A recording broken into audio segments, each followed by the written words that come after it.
Hold on, let me call my stupid brother. Hey, idiot. Okay, anyway, he's coming. Great, great.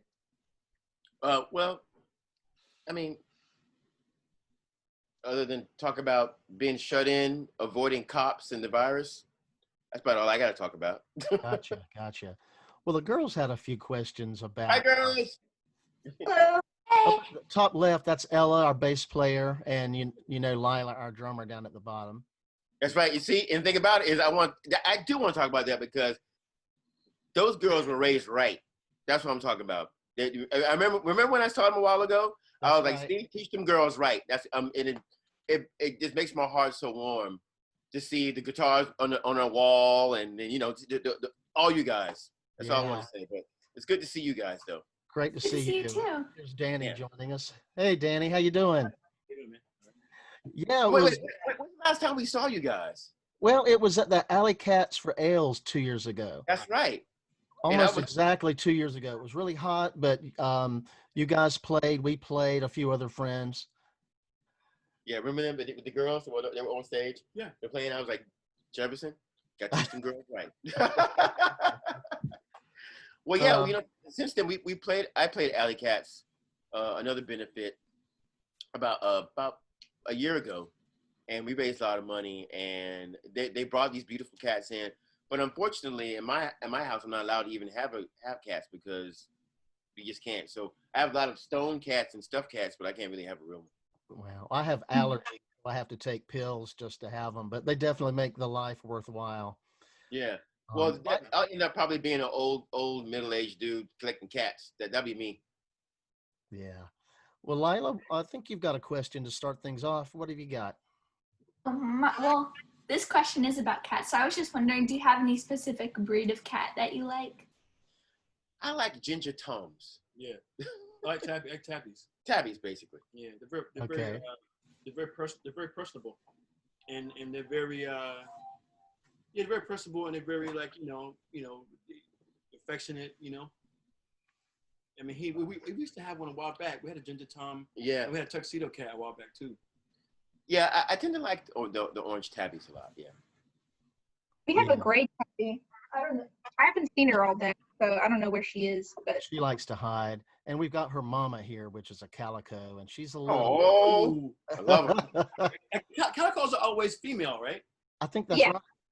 Okay. it's something to do with like I read about this. It's like the way they're colored is a genetic defect that, and for some reason, that also has to do with like two X chromosomes. So something Really? like that. Now think about it. Now, wouldn't it be a beautiful thing that if human beings could be like cats? I mean, I can't think of another cat that would say, "You're a calico, I can't hang around you," or "You're a tortoiseshell, I can't hang around you." You know, can you imagine that? Yeah. I mean, they just see each other as cats. You know, We can learn a lot from them, actually. We should pay more attention. we should. Hopefully, they will. Well, go ahead, Jeff. All right, Ella, you got it. What's your question? Yeah. So I was gonna ask, when did you start playing music? Well, I started playing music when I was about 14 or 15, and I was singing in nightclubs around Raleigh. And my mom didn't like it because, you know, she knew all the places we were playing in was seedy, you know, black clubs I was underage. So she didn't like it until I came home one night after the show and threw some money on her bed. She didn't say one thing further.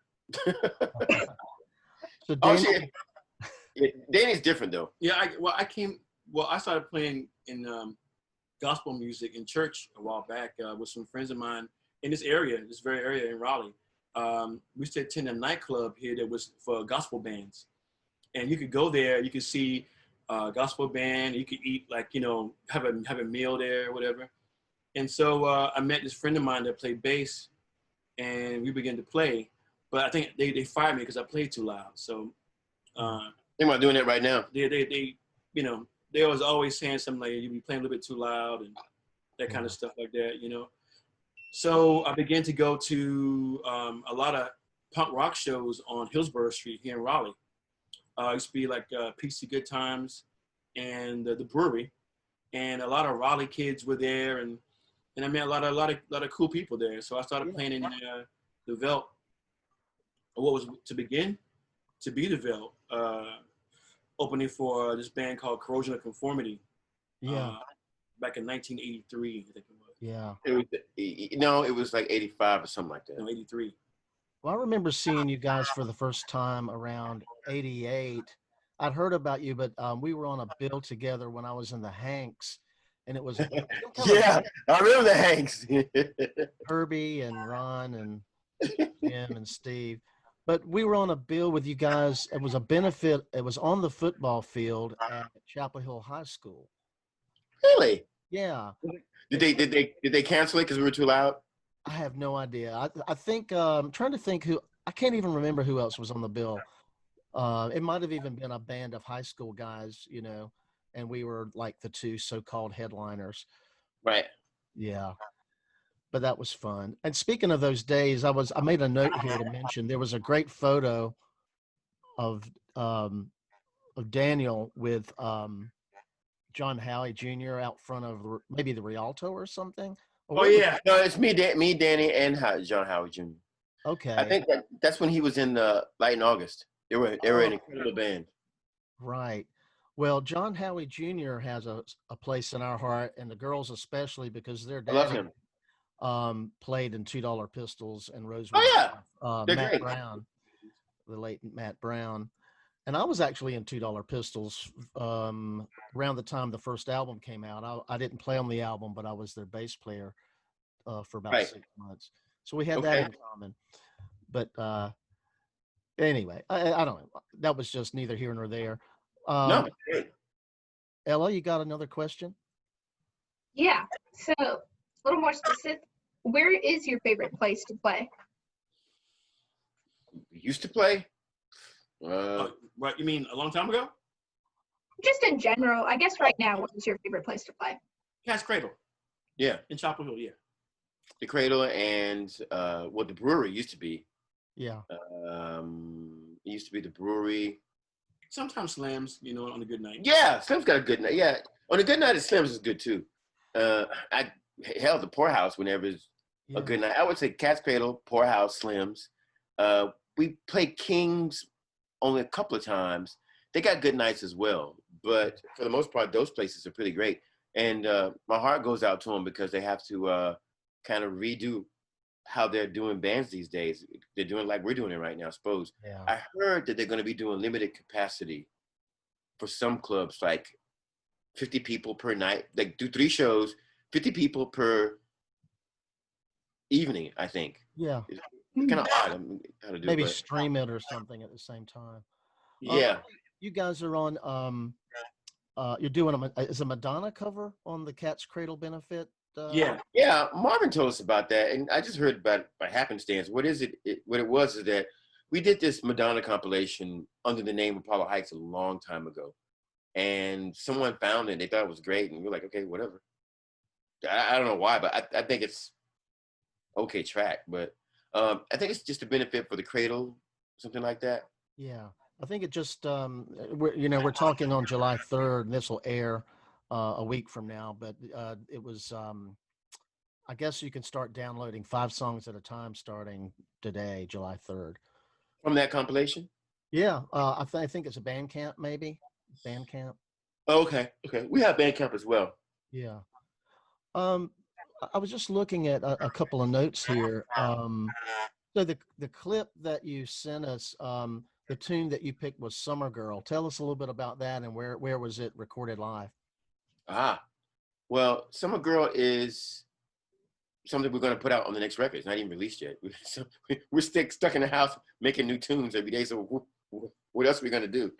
It was about a girl I went out with who was a complete drunk. And I'm talking about, I like you, but I don't want to be around you, basically. Yeah. And nothing I could do, nothing I did could save her from drinking. It's pretty sad story. It's basically like kind of on the Velvet Underground kind of style. So, yeah. You know the Velvet Underground. Yeah. Kind of like a Sunday morning kind of vibe. Yeah. Yeah. That was the idea. Okay, very good. So So it's gonna come out on a double record we're doing. Yeah, we're doing a double album. That'll be out in the fall. Very first vinyl. Very first. Now, we never really had a vinyl release when the Veldt first started. So What it is Already. when we had our major label release, it was on CD. So our first major label release was never done on vinyl. So this will be the Veldt's first major full length on vinyl. Oh, that's terrific. And you start recording it next week, I read? We're going to resume recording next week because Yeah. we lost our studio. With Dick Hodgen. Dick Hodgen, he's a Good. good name around here for a long time. Bad Checks and a lot of other bands he's helped done a long time ago. He's a staple here in Raleigh. Yeah, or Dick Hodgkins, as Sam calls him. Well, I'd like to conclude by asking you one more question. How do you two collaborate on songs? What is the process between With the who? brothers? The brothers. Oh, him? How do you collaborate? Yeah. Oh, With him? Well, I mean, it's a bit like pulling teeth sometimes, but it works out eventually. yeah, or like smelling your own fart. It's kind of like that. I mean, it's like, I might have something like a few chords or something like that, or a lyric, and he'll take it over from there. And if I don't agree with it, we'll meet somewhere in between. Like Right. that. You know how it is, man. Like this dude, man. You know. It's Dude. This dude. Well, we have a Now, wait a minute. Now, so you're asking this question. What about the girls? Now, how do you guys work? Lila, why don't you take the first part? Okay. Well, when it comes to like writing music, it kind of starts out, one of us kind of has an idea, like we'll wake up with an idea, or we'll just kind of start singing something, and then someone else is like, that would be a good song, and then we just kind of go on from there. Jeff normally kind of works on like some chords, and Ella figures out something on the bass, and I just kind of follow along. Now, you say you wake up with an idea, so you have a tune, a melody that you're like, listen to this. Yeah. Is that how you guys work? I've been going around the house for a couple of years just going, hum num honey num num honey. I love it. And I turned that into we sat down and finished it and turned it into a song. And also Lila has a good idea for just ideas like Candy Station. That was a song idea. Nice. Yeah. All the time in the world. I'm telling you right now, we do some more shows. We have to play some shows together. Okay. Yeah. That was just one. That one show wasn't enough. I'm not quite sure when we're gonna be playing again, but we would love to get the girls out in front and doing some stuff. Yeah, man. That'd be great. Well, let's keep an eye on that. That would be fun. The guys in Oasis do the same thing. Like they used to write together until they broke up. But yeah, I love those guys. Yeah, we opened up for them in 94, 97, 98. 94. We opened up for them in 94. Yeah, Oasis. So like in their golden period, basically. Yeah. Oh yeah. But that's back when everybody thought they were going to be this indie band, and they were like, people were thinking we're some divvy indie band. We're not. We're rock and roll. They were a real rock and roll band. So did you ever play any shows with them? Huh? Did you ever gig with them? Oh yeah, at the Cradle. Open up for the Cradle. Yeah. Oh. So when they came here about 93, 94, you get gigged with them? Yeah. Yeah. Oh man. And they said, you guys are the best band we open up with in this country ever. My God. Oh. Yeah. They were so loud, but it was good. It was a good loud though, you know. Like they were like almost the volume of the Jesus and Mary Chain kind of actually. Right. We opened up for them back in 1990, I think it was. Yeah. Chain. We opened up for Jesus and Mary Chain in 1989. Yeah, something like that. Right. Yeah. And then, but you know, most of the times, no matter how loud you are, no matter how distorted it is, as long as there's a song there, you know what I'm saying? The crux of the whole thing is no matter how shitty a amp you have, whatever else, if you have the sound and the song, that's what's the most important thing. Yeah, So, if you have a dummy, any dummy can wear clothes, like this dummy. But the clothes are right, and it didn't matter, as long as it's a good song. yeah, I mean, you know, there's like 1,000 some odd shoegaze bands now, right? A lot of them. They have all these pedals, but if you don't have a song, what's the point? Yeah. You know, it look cool, but you got to back it up with something, man. Like, you know, they have bands that look. You put that down, please. Put that down, please. Relax, idiot. Anyway, there's a lot of bands that are like, oh, they're so cute, they're so handsome, but they sound like shit, or they don't have any song. You know what I'm saying? Yeah, they'll get old one day. Yeah. Well, So guys, that's the content. Yeah. So now, how much new material do you guys have lined up? as far as originals, we have about a dozen but we probably have 3 sets worth of material live because we've just been covering people like the DBs and Let's Active, Chris Stamey, Parthenon Huxley. We were just on the phone with Parthenon to set up his Zoom interview. I love him. Huxley? Yeah. Parthenon Huxley? Rick Rock, yeah. Oh, cool. Yeah. So he's going to be remember on the Rick show Rock. too. We were brought up on Rick Rock. Yeah. All those guys, DBs, all of them was like, if it wasn't for those guys, we wouldn't be around. Yeah, it was. They're still a big inspiration. They're still doing. No doubt, no doubt. Now, what about you? What role do you play in the writing?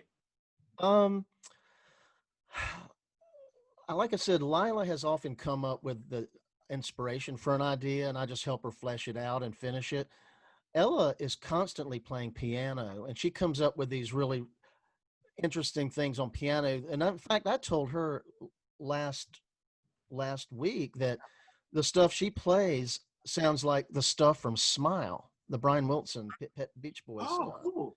But we haven't found a way to put words to it yet. So that's going to be a challenge to try to marry that to words. But she comes up with some really deep musical ideas. Even though she's our bass player, she is really expressive on piano.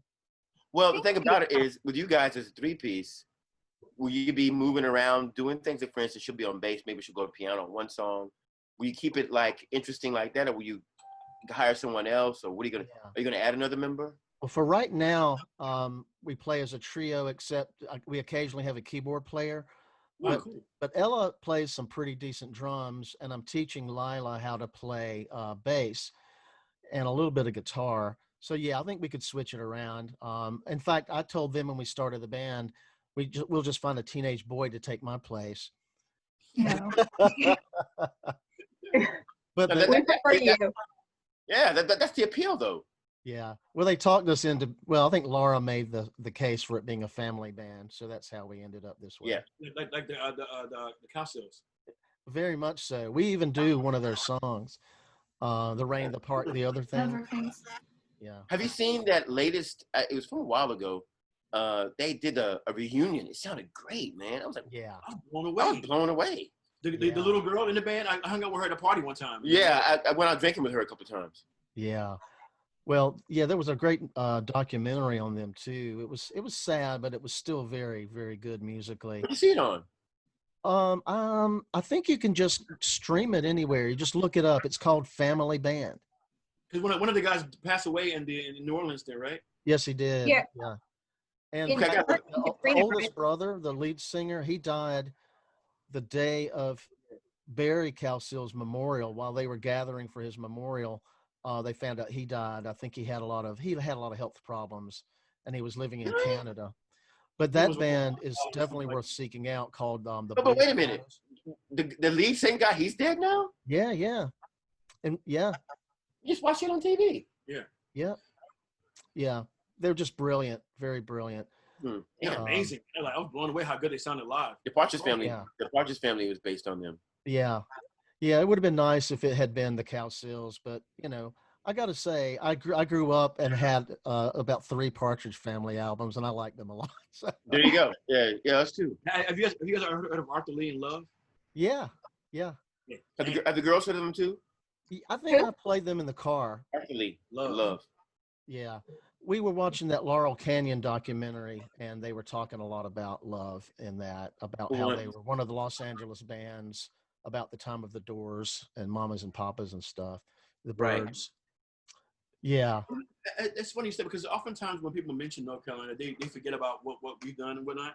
It's not to say that we're looking for any limelight, but it's like when you have a hand in a community, you want to be at least mentioned in some way of helping the community, especially when you're all about everybody being a part of something, But people tend to keep their like little racist idioms, and it just ruins a lot of things that people might like, You don't have to like everybody, you know what I'm saying? But it's like, if you're gonna like somebody or dislike somebody, do it because of their personality, And if your music sucks, it sucks, you know what I'm saying? Yeah. Not everything we do is great. I mean, not every song he makes is great. And not every song he makes is great. Yeah, not every song he makes is great at all. But we have some jewels. Because if everything he did was great, it'd be kind of boring. Yeah. Yeah, he might go solo, you know. It'd be a smart move. Yeah, a smart move. That's for damn sure. Yeah, whatever. Anyway, but I have one more question for you.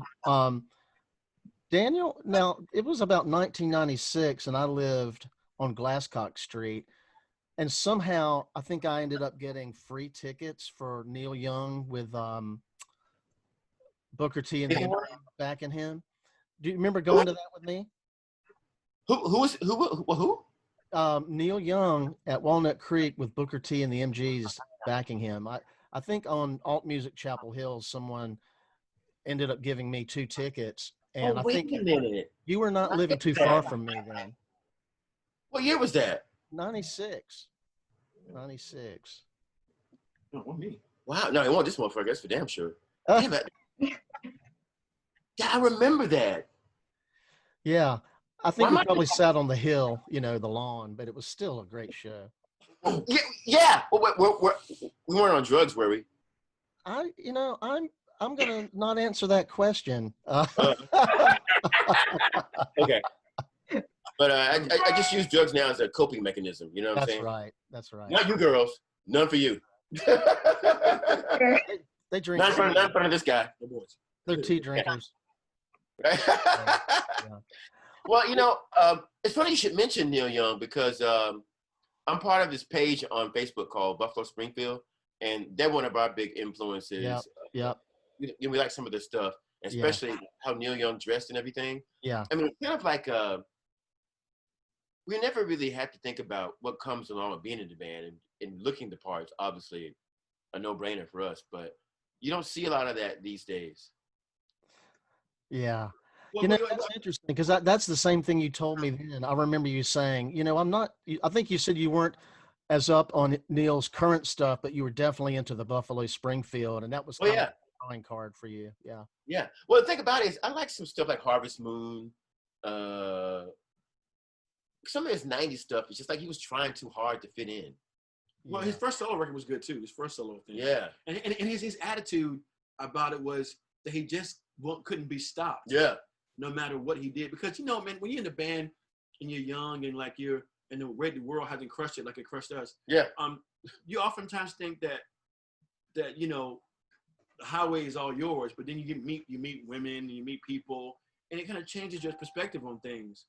But we've kind of stuck to it, no matter what, because we believe in what we do.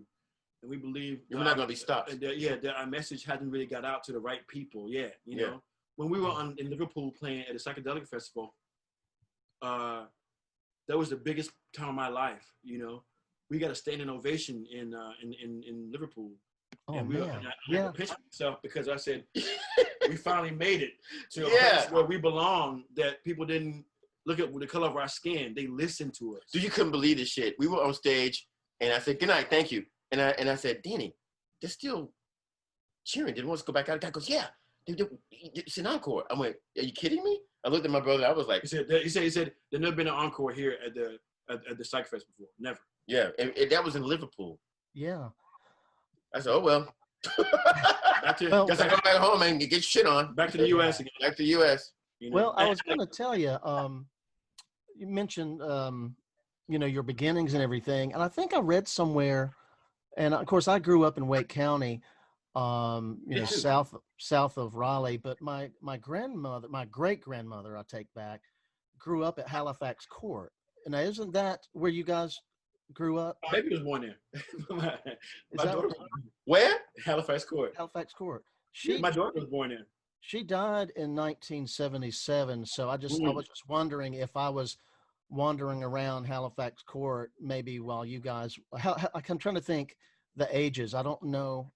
I'm not really sure how old you're twins, so I don't know how old you are, but was there a chance we could have run into each other back then? Probably.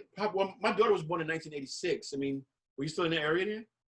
Yeah. Oh yeah. I've been here since I was born, but I'd say from around. I'm sorry I didn't catch that. 1965 onward, I used to visit my great grandmother. Oh, dude, you're a good vintage. Yeah. Well, yeah, I was in the area. I think Sarah Bell and Mike Dean from Curves and Conformity, they actually stayed in the area over there too. Yeah, that was kind of a punk rockish Yeah. area because sometimes white people will live anywhere, like the dangerous places. I wouldn't live there. Yeah. It was gentrified. Gentrified. It's gentrified. But yeah, they all lived over there. Like the there were kids that just didn't care about whatever. And we're cut from the same cloth, so Yeah. So you know what it's like. Yeah. And it's like we just want to play music and be happy, but it didn't turn out that way. So there you go. As far as the Veldt was concerned, Yeah. But we just didn't like people were saying, this guy said, "Hey man, you guys still playing?" I said, "I didn't know I was supposed to stop." Yeah.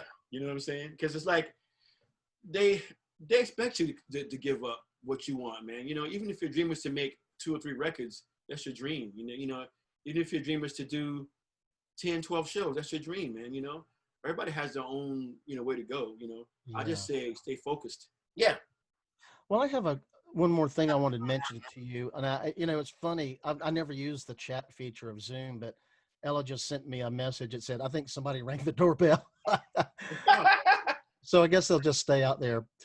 But my question is, if first of all, this is one of the most interesting and covered so many range of topics in an interview that we've had, and my question is, we will have to find the 5 minutes that we would have for the show, but how would you feel if we had the entire interview on our YouTube page? That way people said, "Do you want to see more about the Veldt?" And then we can get your web information and that kind of thing. That's fine. Fine, yeah. And we'll also put your PayPal and Venmo information on our show. Thank you. Now, are you have a recording studio in the house? It's just a rehearsal room with a PA, but I do run it into my MacBook, and I use GarageBand a lot. So it's not very sophisticated, but it sounds okay. When you hear us play something live, it's that setup. Well, now let me ask the girls a question. What guitars are you guys playing now? What's your favorite guitar you got now? I've been playing Telecaster the most lately, although I was a big fan of Stratocasters and Jazzmasters. So I've been sort of a Fender guy. I've got a couple Gibsons, and that's an Epiphone on the wall behind Ella. That's a nice Jaguar over there. You mean the British Epiphone? Yeah. Well, it's that Noel Gallagher replica. Right. Yeah, I'm here. Yeah. Is that a Jaguar? Yes. Jack Sheraton, I think. Cool. Something. Cool. Union Jack Sheraton. Right. Well, I'm playing a Liverpool First Mint, actually.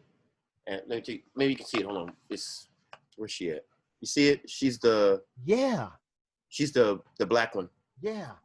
And that's Danny's Jaguar and Danny's other Jaguar, and the basses are bass players, Hayatos. Wow. And we've been set up in my house to do live shows, but we can't do them here because this guy downstairs and his husband, they complained about the noise. Well, somebody's got mirrors on their Telecaster like Sid Barrett, right? Yeah, that was done by a friend of mine. He made it specifically for me. I don't take it out because I wanted to get messed up, but yeah, he made that for me. That's gorgeous. That's gorgeous. Yeah, that for just the black one, the Liverpool. That was 1966. Holy cow! This guitar came out right when we were born. It looks like most of his guitars did. Yeah. It looks like one of those things they used to call mace, where you chop people up when you're in medieval battles or something. Yeah, they're beautiful. Yeah. But for me, we have like 4 guitars in our band. There's Danny's the main guitar, and Hayato is right underneath Danny, and then there's wait a minute, who was in? Marty Marr is beneath Hayato, and then Alex Cox. And then Alex is bass. Well, he don't play guitar, but my guitar is basically just droning noise. I'm not much of a guitar player, but I actually use it just to write. Oh, that's beautiful. It looks cool. You do what you do, man. Don't change. I do a little something. Well, fellas, I think we're going to wrap it up. I did want to pass on my wife's love and affection. Yeah, that's Laura. Great. Same to her. Also sending healing love for your mother. I know she's had a. Oh, today's her last day. Is that right? She's quarantined till Today, yeah. She left. Yeah, she kind of like cursed us out about like, she said like we kept calling her every day. She said, Yeah. I can't get well if you don't stop calling me, goddamn it. right. Okay. Yeah. I hope she's feeling better. Oh Thank you. yeah. Yeah. You guys be safe. Yeah. Thank Yeah, you. you too. And, And if you just wants to play on anything with you guys, we'd love to come in the studio with you guys. Yeah, we love to. yeah, we said it. We actually had Tim come and do a keyboard part a while back, and Peter Holzapfel. So, yeah, we're doing an EP, but if we expand to an album, that would be tremendous. Yeah, just ask us. Yeah. Thank you, girls. Thank you so much. Thank you. Bye, guys. Bye. See you soon. I'll let you know. All right. Bye-bye.